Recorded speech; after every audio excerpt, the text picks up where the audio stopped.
BRS working president KTR ఇప్పుడు మాట్లాడుతున్నారు. ఇది లైవ్ లో చూద్దాం. కాళేశ్వరం కమిషన్ అని పెట్టి పీసీ ఘోష్ గారి కమిషన్ వేసి కొండందవి ఎలుకను కూడా పట్టలేని పరిస్థితుల్లో మళ్ళీ కొత్తగా సిబిఐ కప్పచెప్తున్నా అని ఒక కొత్తగా నాటకానికి తెరదీసినారు. నేను ఇవాళ ముఖ్యమంత్రి గారిని అడుగుతా ఉన్నా, రాష్ట్ర వ్యాప్తంగా ఇవాళ ప్రజలకి మీరు ప్రజల సొమ్ముతో ప్రతి పత్రికలో ఇవాళ అడ్వర్టైజ్మెంట్, ఫుల్ పేజ్ అడ్వర్టైజ్మెంట్ ఇచ్చినారు. ఏమని?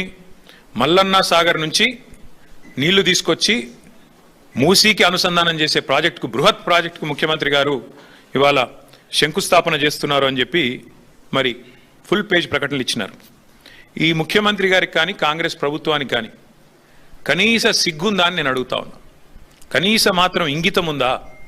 కనీస మాత్రం సోయి ఉందా మీకు? సరిగ్గా వారం కిందట, ఇదే సోమవారం నాడు, వారం రోజుల కిందట కాళేశ్వరం ప్రాజెక్టు మీద కక్ష కట్టి సిబిఐ ఎంక్వైరీ అని పెట్టినారు. మరి ఈరోజు ఈ సోమవారం రోజు కేసీఆర్ గారు కట్టిన అదే కాళేశ్వరం ప్రాజెక్టు మీద ఆధారపడ్డ మూసీ జలాల అనుసంధానం అని పెట్టి ఇవాళ శంకుస్థాపన చేస్తూ ఉన్నారు. ఇక్కడ విచిత్రం ఏంటంటే, కాకపోతే ఎవరైనా మనిషి జ్ఞానం ఉన్నవాడైతే తల దగ్గర శంకుస్థాపన చేస్తారు, తల దగ్గర చేస్తారు. ఎక్కడైతే నీళ్లు ఉన్నాయో, ఎక్కడి నుంచి అయితే నీళ్లు తేవాలనుకుంటున్నారో అక్కడ శంకుస్థాపన చేస్తారు. కేవలం తలా తోక లేని వాళ్ళే తోక దగ్గర చేస్తారు. ఎందుకంటే బాధ ఏముంది ఈయనకి? మల్లన్న సాగర్ దగ్గర పోయి శంకుస్థాపన చేస్తే ఏం చెప్పాలా? ఎదురుగా కళ్ళు దొబ్బినాయా నీకు కనబడవా? అవి కాళేశ్వరం నీళ్లు కాదా అని ప్రజలు అడుగుతారు, రైతులు అడుగుతారు. ఇవి కాళేశ్వరంలో వచ్చిన నీళ్లు కావా అని సోయినవాడు ఎవడైనా అడుగుతాడు, మీడియా అడుగుతుంది, అందరూ అడుగుతారు. సమాధానం చెప్పలేరు. ఎందుకంటే కాళేశ్వరం కొట్టుకపోయింది, కాళేశ్వరం ఇదైంది అదైంది అని దిక్కుమాలిన మాటలు మాట్లాడిందే మీరు. కాబట్టి ఏం చేయాలా? తలా తోక లేని సన్నాసులు చేసే పని ఏదైతే చేయాలో తోక దగ్గర చేస్తున్నాడు ప్రారంభోత్సవం. తల దగ్గర చేయకుండా, మల్లన్న సాగర్ దగ్గర కాకుండా తోక దగ్గర, అంటే గండిపేట దగ్గర చేసే ప్రయత్నం చేస్తూ ఉన్నారు. ఎందుకు? మీ అబద్ధాలను కప్పిపుచ్చుకోవడానికి. మీరు ఇన్ని రోజులు వాగిన వాగుడంతా చెత్తవాగుడు అని ప్రజలకు తెలుస్తుంది. కాబట్టి ఇవాళ మీరు ఎన్ని దిక్కుమాలిన మాటలు మాట్లాడినా చివరికి మళ్ళీ కాళేశ్వరమే మీకు దిక్కయింది. కాబట్టి ఇవాళ మొహం చెల్లక, మల్లన్న సాగర్ దగ్గర శంకుస్థాపన చేయడానికి మొహం చెల్లక ఈ ముఖ్యమంత్రి గారు, ఈ ప్రభుత్వం 1,00,000 కోట్ల అవినీతి, కూలిపోయింది, కాళేశ్వరం కూలేశ్వరం అయిపోయింది అని మాట్లాడిన మాటలు ఏవైతున్నాయో వాటి నుంచి తప్పించుకోవడానికే ఈరోజు గండిపేట దగ్గర ఒక డ్రామా చేస్తూ ఉన్నారు. అంటే ఒకటి చెప్పకనే చెప్పినట్టు మాత్రం ఈ ప్రభుత్వం అయ్యింది. ఎన్ని రోజులు కాళేశ్వరం కూలేశ్వరం అయిపోయిందని వాగిన నోళ్లే ఇవాళ అదే కాళేశ్వరం నీళ్లు తీసుకొచ్చి హైదరాబాద్ ప్రజలకు మేము గోదావరి నీళ్లు అందిస్తామని చెప్తున్నారు. అంటే ముఖ్యమంత్రి కానీ ఈ ప్రభుత్వం కానీ చెప్పకనే చెప్పినట్టు అయ్యింది. కాళేశ్వరం మరి తెలంగాణకు కల్పతరువు, తెలంగాణకు కామధేనువు అని మొదటి నుంచి మేమేదైతే చెప్తున్నామో అది అక్షర సత్యం అని కాంగ్రెస్ ప్రభుత్వమే ఇలా ఒప్పుకున్నట్టు అయింది. అట్లాగే ఒక నెల రోజుల కింద అనుకుంటా మా భువనగిరి యాదాద్రి జిల్లా గంధమల్ల రిజర్వాయర్ కూడా ముఖ్యమంత్రి గారు శంకుస్థాపన చేసి భారీ సినిమా డైలాగులు కొట్టినారు. అక్కడ కూడా నేను పూర్తి చేస్తాను అని. ఎక్కడికి వస్తున్నాయి? ఎక్కడి నుంచి వస్తున్నాయి గంధమల్లకు నీళ్లు? అదే కాళేశ్వరంలో అంతర్భాగమైన కొండపోచమ్మ సాగర్ నుంచే కదా దానికి కూడా నీళ్ళు వచ్చేది. ఇవాళ మల్లన్న సాగర్ నుంచి గండిపేటకు నీళ్లు తరలించి శంకుస్థాపనలు, ఆ రోజు కొండపోచమ్మ సాగర్ నుంచి గంధమల్లకు నీళ్లు తరలించడానికి శంకుస్థాపనలు, మరొక వైపేమో కాళేశ్వరం మీద శాపనార్థాలు. ఇంతకంటే అరాచకమైన, ఇంతకంటే సిగ్గుమాలిన ప్రభుత్వం ఈ దేశంలో ఉన్నదా అని అనక తప్పడం లేదు.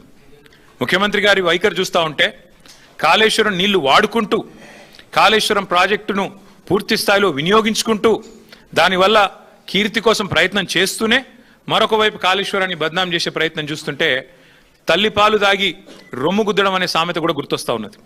నిజంగా చెప్పాలి అంటే ఇవాళ మీరు శంకుస్థాపన చేయాల్సి వస్తే మల్లన్న సాగర్ దగ్గర చేయాలి, లేదా కొండపోచమ్మ సాగర్ దగ్గర చేయాలి. కానీ గండిపేట దగ్గర చేస్తూ ఉన్నారు. గుండెకాయను వదిలిపెట్టి గండిపేట దగ్గర మీరు చేస్తున్నారంటేనే మీరు ఎంత ఇబ్బంది పడుతున్నారో ఈ విషయంలో ప్రజలకు కూడా అర్థమవుతుందని చెప్పి నేను అనుకుంటా ఉన్నా. కొందరిని కొంతకాలం మోసం చేయొచ్చు, కానీ అందరినీ ఎల్లకాలం మోసం చేయలేం. ఇప్పటికైనా రేవంత్ రెడ్డి గారు, కాంగ్రెస్ పార్టీ ఈ విషయం గమనిస్తే మంచిది. అట్లాగే ఇంకొక మాట కూడా నేను చెప్తా ఉన్నా. ఇవాళ ముఖ్యమంత్రి గారు సమాధానం చెప్పాలి కొన్ని విషయాలు. ఇవాళ మీరు తెస్తున్నది కాళేశ్వరం నీళ్ళా కాదా? ఇవాళ మీరు తీసుకొస్తున్నది ఇక్కడ గండిపేటకి కాళేశ్వరం జలాలా కాదా? స్పష్టంగా చెప్పాలి. ప్రతిపక్షంలో ఉన్నప్పటి నుంచి ఈ రోజు దాకా కాళేశ్వరాన్ని విఫల ప్రాజెక్టుగా చిత్రీకరించే ప్రయత్నం చేసినందుకు, చేసి కూడా ఫెయిల్ అయినందుకు, దాని మీద కమిషన్లు వేసి కూడా అట్టర్ ఫ్లాప్ అయినందుకు, మళ్ళీ ఇవాళ సిబిఐ ఎంక్వైరీ పేరిట మోసం చేయబోతున్నందుకు ముందుగా ముఖ్యమంత్రి గారు ఈ రాష్ట్ర ప్రజలకు క్షమాపణ చెప్పాలని చెప్పి మేము డిమాండ్ చేస్తా ఉన్నాం. ఎందుకంటే ఎంత అరాచకమైన, ఎంత నికృష్టమైన బుద్ధి ఉన్నవాడైనా సరే ఇంత దిగజారుడు పని చేయరు. సొంత రాష్ట్రాన్ని తులనాడే పని, ప్రజల సొమ్ముతో కట్టిన ప్రాజెక్టును విఫల ప్రాజెక్టుగా చిత్రీకరించే పని చేయరు. కానీ ఈ ముఖ్యమంత్రి గారు ఆ ప్రయత్నం చేస్తూ ఉన్నారు. అట్లాగే నేను గుర్తు చేస్తా ఉన్నా ముఖ్యమంత్రి గారికి, మొదటి నుండి మేము చెప్తున్న మాట, కాళేశ్వరం అంటే ఒక బ్యారేజ్ కాదు, కాళేశ్వరం అంటే ఒక రిజర్వాయర్ కాదు, కాళేశ్వరం అంటే ఒక మల్లన్న సాగర్, కాళేశ్వరం అంటే ఒక కొండ పోచమ్మ సాగర్, కాళేశ్వరం అంటే ఒక రంగనాయక సాగర్, కాళేశ్వరం అంటే ఒక అనంతగిరి రిజర్వాయర్, కాళేశ్వరం అంటే ఒక గంధమల్ల, కాళేశ్వరం అంటే ఒక బస్వాపూర్ రిజర్వాయర్, కాళేశ్వరం అంటే ఒక రాజరాజేశ్వర సాగర్ మిడ్మానేర్, కాళేశ్వరం అంటే ఎస్ఆర్ఎస్పి పునరుజ్జీవ పథకం. మొత్తంగా కాళేశ్వరం అంటే 3 బ్యారేజీలు, 15 రిజర్వాయర్లు, 19 సబ్ స్టేషన్లు, 21 పంపింగ్ స్టేషన్లు, 203 కిలోమీటర్ల సొరంగ మార్గాలు, అట్లాగే 1531 కిలోమీటర్ల గ్రావిటీ కాలువలు, 98 కిలోమీటర్ల ప్రెషర్ మెయిన్స్. కాళేశ్వరం అంటే 141 టీఎంసీల స్టోరేజ్ కెపాసిటీ, 530 మీటర్లకి నీళ్ల ఎత్తిపోతల పథకం, multi stage lift irrigation project, ప్రపంచంలోనే అతిపెద్ద లిఫ్ట్ ఇరిగేషన్ ప్రాజెక్ట్ కాళేశ్వరం. ఇది వాస్తవం. కాళేశ్వరం ద్వారా ఇప్పటిదాకా 1 కాదు 2 కాదు, ఏకంగా 240 టీఎంసీల నీటి వినియోగం జరిగింది. ఇది అక్షర సత్యం.